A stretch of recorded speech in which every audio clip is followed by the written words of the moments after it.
Musim kompetisi tahun 2002-2003, klub raksasa Barcelona harus menjalani takdir turun kasta karena penampilannya yang kacangan, kurang inspiratif, terlihat madesu dan tanpa harapan. Skuad Louis van Gaal ini sampai pernah nangkring di zona relegasi segala. Joan Gaspar, sang presiden, bahkan sampai nggak mau ngaku kalau klub yang mainnya kudisan itu adalah klub yang sedang dia pimpin. Fans pun mengamuk karena merasa harga dirinya terusik. Muncullah kemudian seorang Joan Laporta yang diserahi tugas untuk menanggulangi krisis.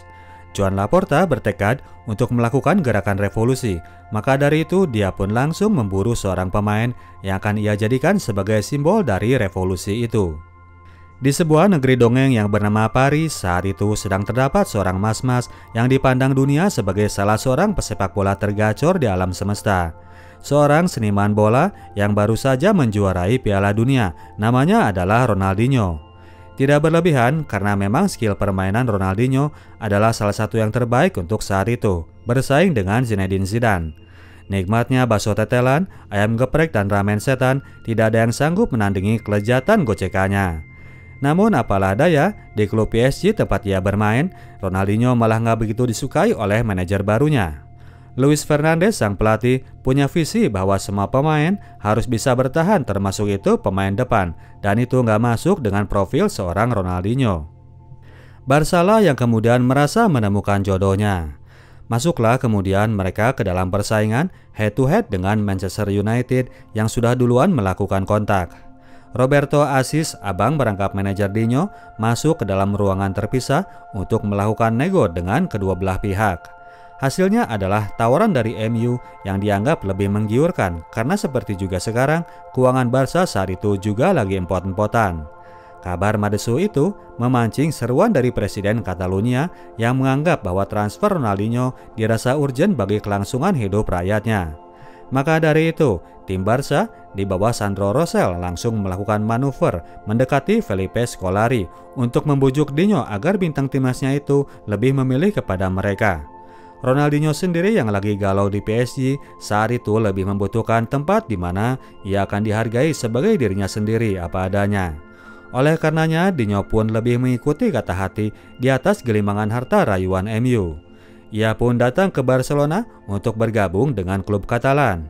Keputusan yang membuat Sir Alex dan Roy Keane jadi meradang. Mereka menganggap pemain ini nggak punya otak.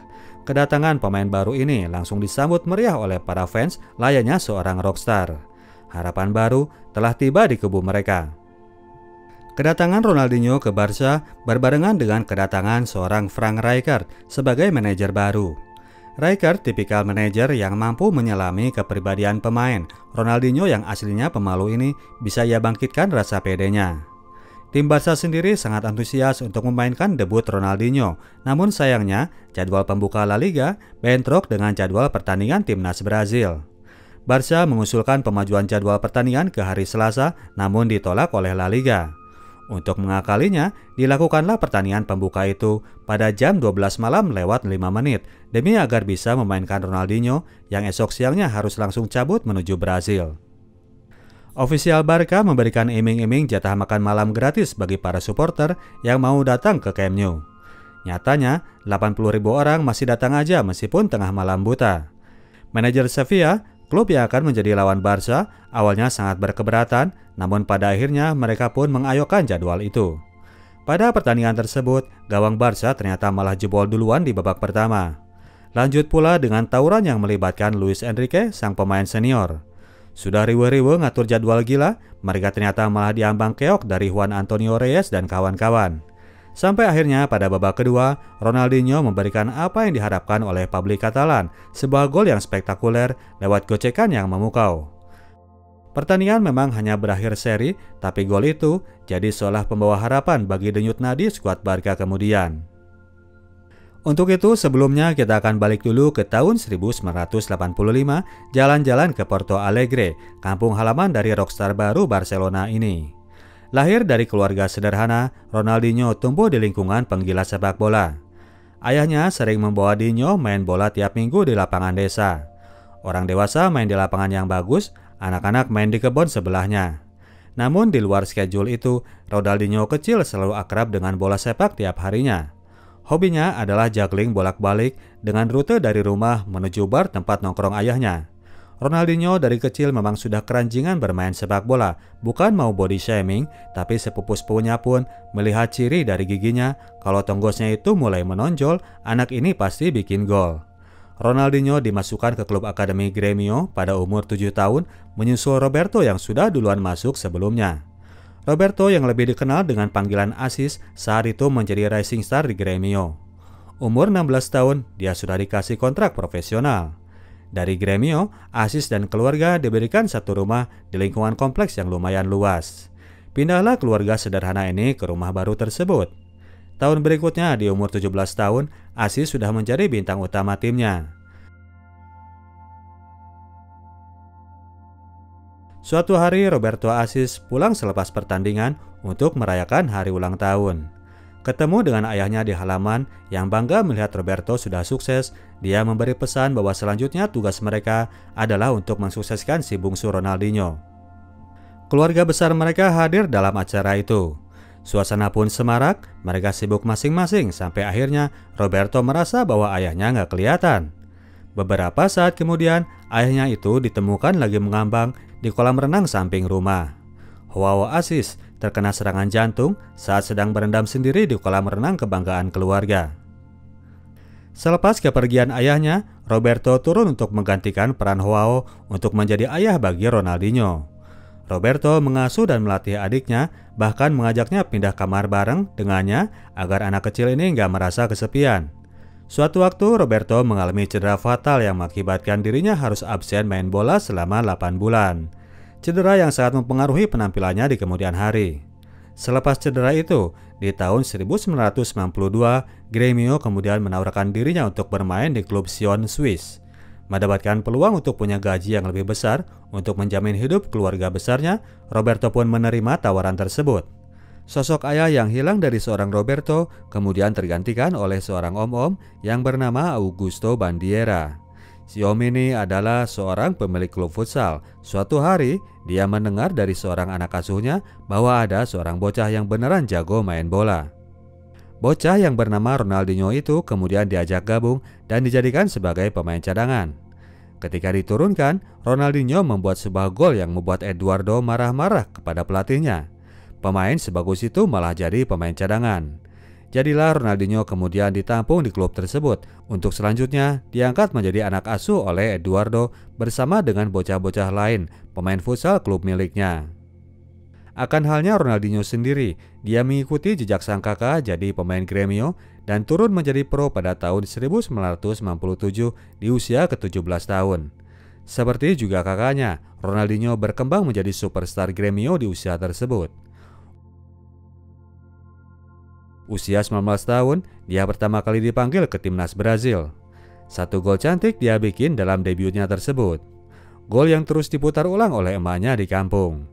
Dengan gaya permainannya yang Brazil abis, Ronaldinho mulai menjadi kesayangan publik Brazil. Gaya yang dulu dibawa oleh Pele dan Garrincha, yang terakhir ini bahkan sering mengeksploitir gaya itu untuk mempermainkan lawan. Namun lain halnya dengan Ronaldinho. Pemain ini menggunakan gaya akrobatnya tidak untuk mempermalukan lawan, namun hanya dirasa perlu. Tahun 2001, Ronaldinho menghadapi waktu berakhirnya kontrak bersama Grêmio. Roberto langsung gercep mencarikan klub baru bagi adiknya.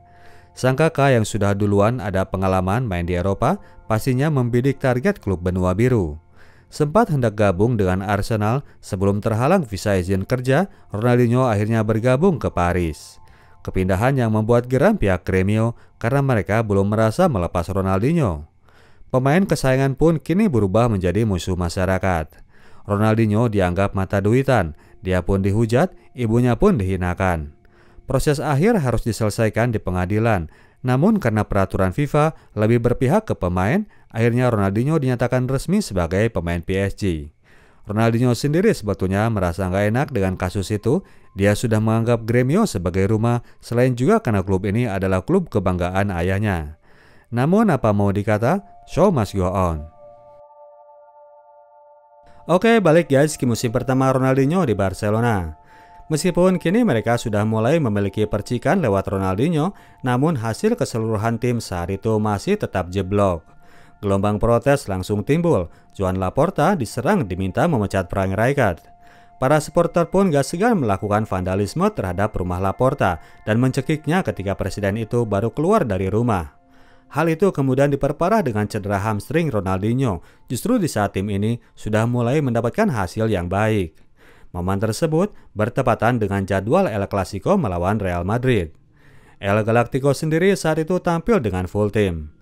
Datang ke Camp Nou untuk melakukan penjajahan dan mereka berhasil menindas tim tuan rumah dengan skor 2-0. Dua gol yang dihasilkan oleh dua teman Ronaldinho sendiri di timnas Brazil, yaitu Roberto Carlos dan Ronaldo Plantos.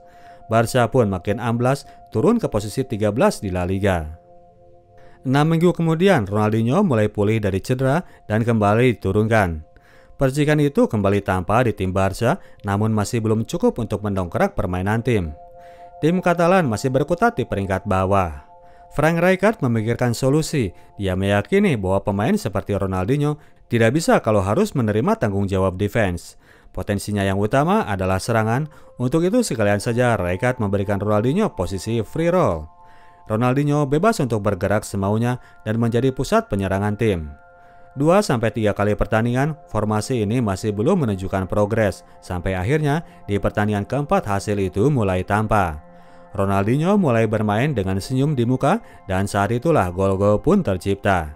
Tidak hanya urusan gol, semua sentuhan pemain ini mulai dianggap sebagai sentuhan dewa. Publik Katalan pun kini mulai melihat harapan. Barcelona pun ngebut, mereka berhasil mencatatkan 18 pertandingan tanpa terkalahkan. Tiba waktunya untuk menghadapi musuh besar mereka dalam pertandingan El Clasico di La Liga. El Clasico pertama buat Ronaldinho. Ronaldinho sangat excited menghadapi pertandingan ini. Bermain di Santiago Bernabeu sungguh sangat tidak mudah. Tim Barca dicecar serangan Galacticos di sepanjang babak pertama. Babak kedua akhirnya Real Madrid menjebol gawang Victor Valdes lewat Santiago Solari. Memanfaatkan lengahnya pertahanan Madrid, Barca akhirnya bisa menyamakan kedudukan lewat Patrick Kluivert. Magis itu kemudian muncul di akhir-akhir babak kedua. Sebuah asis yang brilian dan cerdas dari Ronaldinho membuat seorang Xavi yang masih ingusan berhasil mencetak gol kemenangan. Barcelona memenangkan El Clasico di kandang Madrid dengan kehadiran seorang Ronaldinho. Akhir musim itu, Barca memang tidak memenangkan piala apapun, namun mereka berhasil finish di posisi runner-up, mengungguli Madrid yang malah berada di posisi 4. Tahun itu juaranya adalah Valencia. Musim kedua Ronaldinho di Barcelona, dia makin nyaman berada di tempatnya sekarang. Hubungan dengan teman satu tim sangat asik, oleh karenanya di luar masalah tugas, Dinho pun masih bisa hidup senang. Di kota ini pula Ronaldinho menemukan jodoh, Janaina Mendes, seorang dancer di acara televisi. Keduanya menjalin hubungan di luar nikah dan berojolah seorang anak lelaki yang dinamakan Joao, seperti nama ayah Ronaldinho. Klub ini kemudian menambah pemain baru yang menjadi pelengkap dari keberadaan Ronaldinho, Deco dan Samuel Eto'o. Permainan tim makin solid, Barca berada di puncak klasemen sejak awal musim kompetisi, namun yang tetap jadi hitungan adalah pertandingan El Clasico. Kali ini sudah tidak ada keraguan, Camp Nou tidak lagi jadi arena biang aib. Dengan mantap, Real Madrid mereka hajar 3-0. Sepanjang musim itu, Ronaldinho tampil layaknya seorang mega bintang. Apapun hasil sentuhannya selalu menarik untuk disimak. Tidak itu gol, namun juga assist, cara ngambil free kick, no look pass, dan trik-trik lainnya. Ronaldinho membawa lagi style jingga ke permukaan dunia. Satu golnya ke gawang Chelsea adalah one of a kind. Peter Cech, kiper terbaik dunia saat itu, dibikin melongo tanpa bisa bereaksi. Semua orang dibuat tersepona dengan gol tersebut. Dikurung oleh beberapa pemain, namun ia masih menemukan celah untuk melepas tendangan ke arah gawang. Saat itu ada seorang pemain Barcelona B yang direkomend Sandro Rosell agar dilirik oleh Frank Rijkaard. Anak itu pun dipanggil dan disuruh latihan bareng bersama tim senior. Ketika melihat permainan anak itu, Ronaldinho langsung berkomentar bahwa bocah ini sudah layak untuk main bersama mereka. Si bocah ini adalah Lionel Messi. Masuklah bocah itu ke tim senior, di mana di sana Ronaldinho lah yang mengasuhnya, seperti yang dulu dilakukan oleh seorang Roberto kepada dirinya, menjadi teman sekaligus pelatih. Ronaldinho bahkan sampai menyisirkan rambut Messi yang kelewat pemalu ini. Sebelum pertandingan debutnya, Ronaldinho sempat bilang kepada Messi, "Lu bakal bikin gol di pertandingan nanti." Ketika Messi dimasukkan di babak kedua, Dinho memang berusaha mewujudkannya. Percobaan pertama, golnya masih dianulir karena offside. Percobaan kedua, dengan gaya melepas umpan yang sama, Ronaldinho memberikan assist ke Messi, dan kali ini gol pun gak dianulir lagi. Lionel Messi mencetak gol pada pertandingan debutnya dengan bantuan sang mentor. Di akhir musim, Real Madrid ternyata memberikan persaingan yang ketat dan berhasil menempel Barca di peringkat kedua. Pertandingan away melawan Valencia berhasil mereka menangkan untuk kembali memperbesar keunggulan angka dari rivalnya. Pertandingan yang bisa menjadi penentu adalah pertandingan berikutnya di kandang Levante. Barca tampil tanpa celah untuk memenangkan pertandingan dan memastikan gelar juara La Liga. Setelah selama 6 tahun mereka puasa gelar, malam itu semuanya mereka bayar kontan. Euforia dengan kejayaan memasuki musim ketiga, Ronaldinho malah makin serius menggelar pesta-pesta. Gaya hidupnya yang dari awal memang senang bersenang-senang, makin sini malah makin sering dilakukan. Efeknya, Juanina pun jadi nggak betah hidup bersama Dinho. Mahmud ini lebih memilih untuk mencari lingkungan yang kondusif untuk membesarkan seorang anak. Ia memilih pisah dari Ronaldinho. Pihak klub nggak bisa banyak komplain karena Dinho sendiri ternyata malah makin gila saja permainannya. Semakin keras bek musuh menghadang, semakin gila juga Dinho menggoreng bola. Ronaldinho banyak melakukan aksi yang menjadi momen masterclass, seperti memberikan assist dengan punggung, tidak ada pemain yang pernah melakukannya.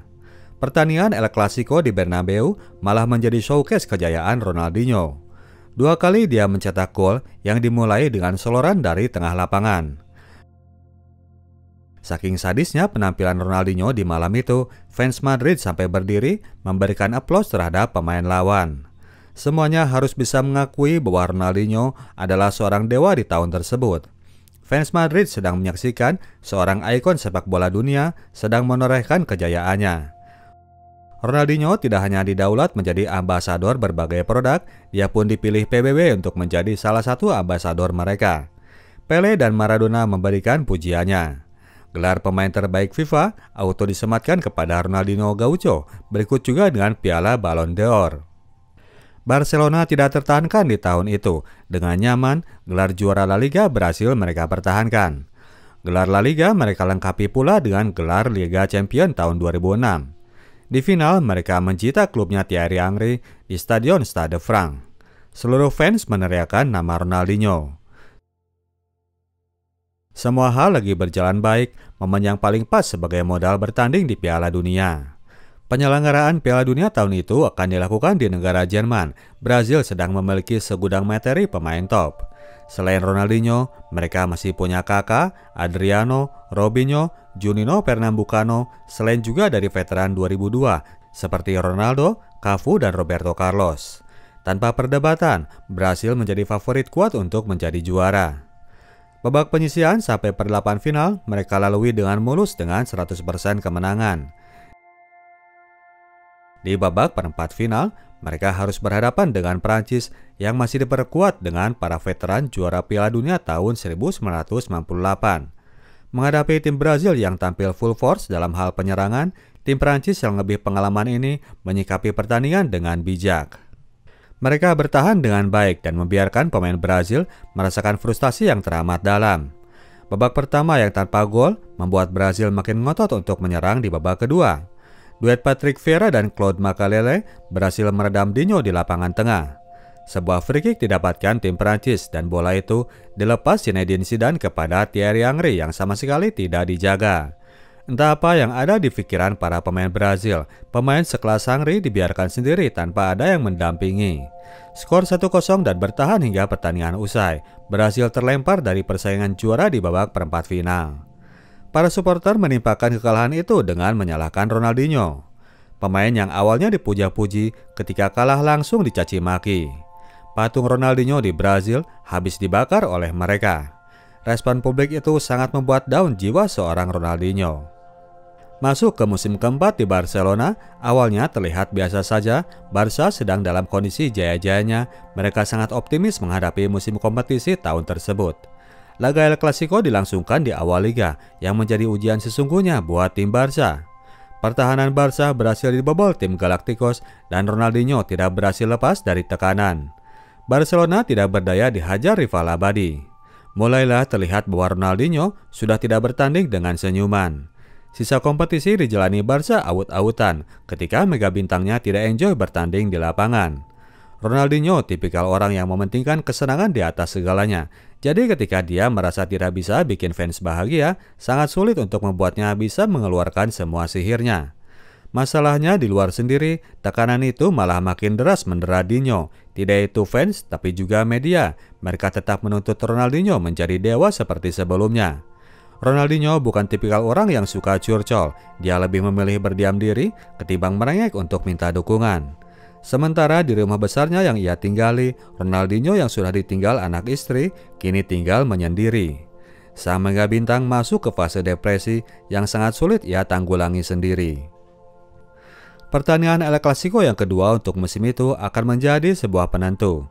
Barca yang lagi morat-marit dalam hal performa, 2 kali tertinggal di babak pertama dan 2 kali juga mereka dikembalikan dalam permainan oleh sang bocah ajaib Lionel Messi.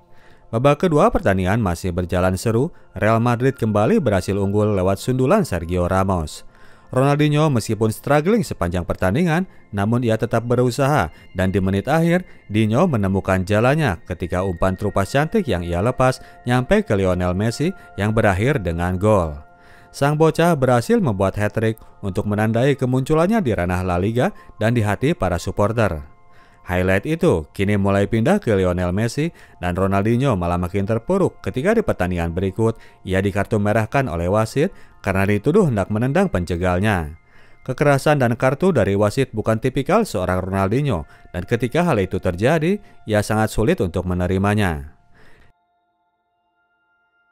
Tahun itu menjelang tahun terakhir dari masa kontrak Ronaldinho di Barca dan pihak Barca jadi sama sekali tidak mau berpikiran untuk memberikan kesempatan kedua kepada seorang pemain yang telah membangkitkan klub besar ini dari keterpurukan. Joan Laporta didesak agar ingkar janji untuk tidak meneruskan kontrak kepada Ronaldinho. Info itu muncul dari Juanjo Castillo, orang dalam dari Barca sendiri. Joan Laporta langsung bilang ke Dinho bahwa ia dalam tekanan untuk tidak lagi memberikan kontrak perpanjangan dan dijawab Ronaldinho dengan tekad bahwa ia berniat mengembalikan performanya. Ronaldinho masih menolak untuk hengkang. Maka di tahun kelima itu, Barca mulai melakukan apa yang pernah dilakukan oleh board Barcelona terhadap Maradona beberapa tahun sebelumnya, memainkan media untuk mengungkap borok pemain yang sedang ingin mereka singkirkan. Kehidupan malam Ronaldinho yang awalnya nggak begitu dihiraukan, kini mulai banyak diumbar dan bahkan sering dilebih-lebihkan. Hal itu berlangsung konstan sepanjang musim. Pihak board menggunakan media untuk mempengaruhi opini publik.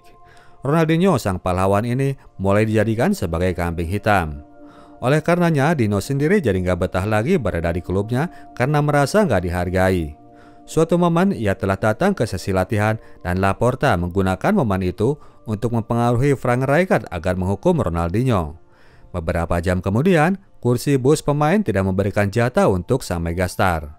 Sang pahlawan yang terlupakan menjadikan pesta-pesta sebagai kompensasi rasa frustasi dan dirinya makin gak dapat tempat di dalam tim. Tanpa Dinho, MU pun dengan leluasa melumat Barca untuk maju ke babak final Liga Champions di tahun 2007, melengkapi derita tim Katalan di tahun itu. Tahun berikutnya, Frank Rijkaard didepak dan muncullah seorang Josep Guardiola sebagai manajer baru Barcelona. Ketika ditanya oleh wartawan, Pep memberi sinyal bahwa ia tidak ada niatan untuk membawa Ronaldinho dalam rencana panjangnya. Rapat internal klub memutuskan bahwa mereka akan menjual Ronaldinho di tahun itu. Joan Laporta melaporkan kabar tersebut langsung kepada Lionel Messi, pemain yang akan sangat kehilangan Ronaldinho dan pemain yang akan diserahi tongkat estafet sebagai tukang sihir permainan tim. Kedua pemain ini pun bertemu. Dinho memberi pesan bahwa ia sangat ingin memberikan jersinya untuk diteruskan oleh Messi. Jersey nomor 10 andalan tim. Silvio Berlusconi merespon kondisi ruwet di Barca untuk menarik Ronaldinho ke kota Milan. Beberapa hari kemudian, terjadilah pertemuan itu untuk menyepakati transfer tersebut dan Ronaldinho tahun tersebut terpaksa pindah ke rumah baru.